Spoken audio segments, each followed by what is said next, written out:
So hello friends, in this lecture we will be discussing about interconnect coupling noise. So major noises with coupling, they are capacitive coupling and inductive coupling noise. So what is capacitive coupling noise? There are three components of interconnect: capacitance, parallel plate, crossover and coupling capacitance, as we already know. And we can, by changing the distance between the two interconnect, that can be controlled. So now there are various models which are used to analyze the effect of interconnect coupling noise. So they are what they are doing is shown in the diagram. There is a driver. So the driver is assumed operating in saturation region where current is constant and driver resistance is maximum. Then what is the type of input excitation? So there are various type excitations are there. One is called exponential model, one is step input model, and another is saturated ramp. So what is the benefits of each type of input excitation?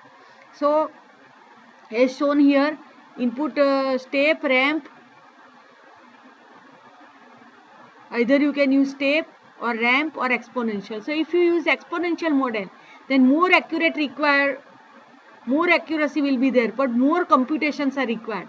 Now if you use step input excitation, then more computations are very less, but less accurate, but accuracy will also be poor. And if you use saturated ramp, then most commonly used, offer trade-off between the accuracy and complexity, so it is medium. So interconnect model can be distributed RLC transmission line. Now modeling is either lump or distributed. So you need to use RLC distributed transmission line, or you can use lump pi or L network. So lump model is simple and RLC distributed is require much more computation and it is complex and used at high frequency long global. So it is only used for high frequency long global lines, RLC. Okay, mostly pi and L network is used for simple global wires. So location and relative position of aggressor and victim interconnect are more significant and complex integrated circuit were. So what is inductive coupling noise? So as we have discussed, it is a long range phenomenon. Noise can also couple through mutual loop inductance between two interconnect. Mutual inductance between group of interconnect to estimate accuracy of the coupling noise and delay. Inductive coupling is caused by magnetic field, which is long range phenomena. The decrease in the inductive coupling with distance is slow as compared to capacitive coupling. So as you can see here, comparison between capacitive coupling and inductive coupling. Capacitive coupling with distance, as you increase the distance, drastically it fall. But inductive coupling, if you increase the separation between two nearby interconnect, it slowly decreases. So not much impact of separating the interconnects. So now another is increasing ground line reduces the interconnect coupling. So how we can reduce the interconnect coupling? So increasing the ground. So you can see here two figures. In this figure you can see the ground or VDD line is very much away from this interconnect. So what will happen here? Long loops will be there. Return path will be long loop, right? So for this interconnect, if you see, the return path is this much long, or for this interconnect the return path is this much long. So if after 4 you have connected VDD ground, in place of that every 2 or every alternate if you connect VDD ground line, then what will happen? You are reducing the size of the loop. As a result, interconnect coupling will be reduced. So now why interconnect noise is very much important? Because what will happen when inductive noise is present? Because it will may make the signal look like underdamped behavior. So produce oscillations, overshoots and undershoots in the signal. So these high frequency effect caused by underdamped response make noise analysis more ऐसे signal को analyze करना बहुत difficult होगा, right? Effect of coupling noise. So it may lead to functional failure. So noise and signal and circuit characteristic will be affected. Noise tolerance of a gate must be very high. That is why noise tolerance of a gate must be very high. Static noise margin based on DC voltage transfer curve, that is very much important. Not only that, dynamic noise margin is also very important. Another is glitch power consumption will increase and increase delay uncertainty. Coupling noise की वजह से these are the problems. So now what is static noise margin? So let's say you have a noise in your along the global wire which is attached to your global wire. So what will happen? Now if the width of that pulse is high, then the amplitude must be low, and if the amplitude of that noise is high, then width of the duration for which that exists, that must be small. Then only you can say your signal will not be affected by this noise.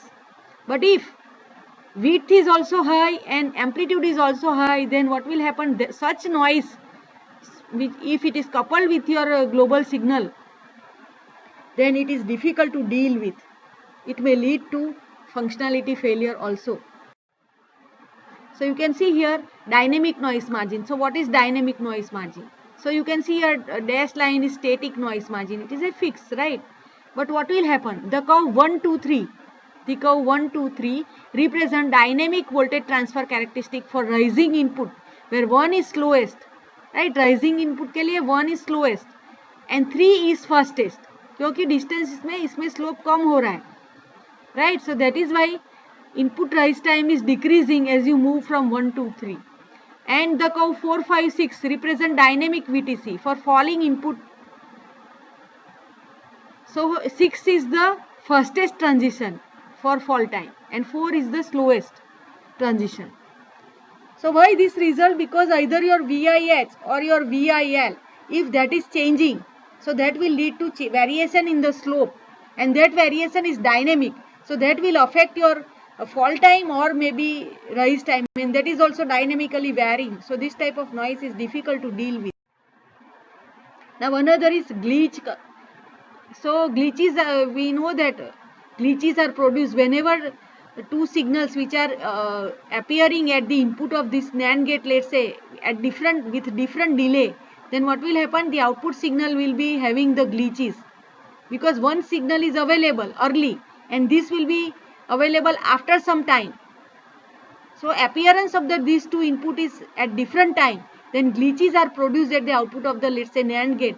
That is called glitch, and this will give unnecessary power consumption once it is there. Not only that, it may be coupled to the nearby line also. So it is called spurious transition. It is unwanted, give power consumption and noise. So now what is the third? Increased delay uncertainty. So delay will also be dynamically varying. Uncertainty means dynamically it will vary. So you can see here, this is because of the power supply fluctuation or operating temperature. If operating temperature is varying or your power supply is fluctuating, then this kind of problem will arise. That will also treated as a, you can say, that will lead to functionality failure. So you can see here that must be minimum. Delay uncertainty is maximum कितना delay आ रहा है, minimum कितना delay, वो दोनों का distance जो है, that is called delay uncertainty. So now delay uncertainty क्या करता है? That also will give the coupling noise. So here you can see delay uncertainty that will give the, so if this coupling नहीं है तो यहाँ इतना delay होगा, and delay uncertainty के साथ आपका delay increase होगा. So that will increase the delay. So thank you very much.